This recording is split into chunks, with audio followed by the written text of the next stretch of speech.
این ویدیو یه بررسی صادقانه از 2 سال روندن من با کویر C2.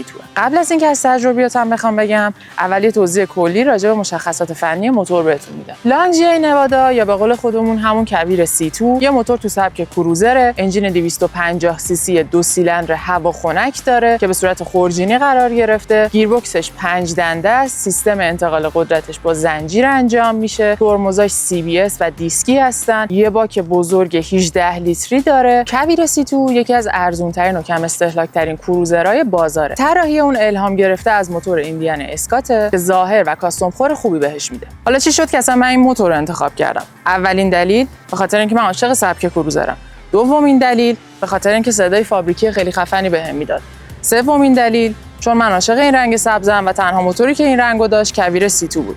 آخرین دلیل و البته مهمترین دلیلش اینکه کویر C2 به شدت خوش قیمت بود و با توجه به بودجه اون موقع من این بهترین انتخابم بود. اما این موتور هم مثل هر موتور دیگه ای نقاط قوت و ضعف خودشو داره. اگه بخوام از نقاط قوتش بگم، ظاهر خیلی قشنگه، صدای فابریکی خیلی خوبی داره، هواخنک، هندلینگ خوبی بهتون میده و سواری لذت بخشی داره. قطعاتش به نسبت بقیه کروزرها بهتر پیدا میشه و خیلی از قطعات موتورهای دیگه هم به این موتور میخوره. همه اینا رو هم رفته باعث میشه که شما یه موتور کروزر کم خرج داشته باشید. از معایبش اگه بخوام بگم، هواخنکیش و اینکه کمک‌های عقب قوی‌تری میتونست داشته باشه. رینگ 16 اینچی عقب دستمون رو واسه خرید لاستیک‌های افتر مارکتی یه مقداری میبنده. و اگه صادقانه بخوام بگم، سیستم انژکتوری یه مقدار حساسی داره. راجع به مزایا و معایبش تو ویدیوهای بعدی بیشتر با هم دیگه صحبت می‌کنیم. پیجمو فالو داشته باش و تو کامنت‌ها به هم بنویس که چرا C2 خریدی.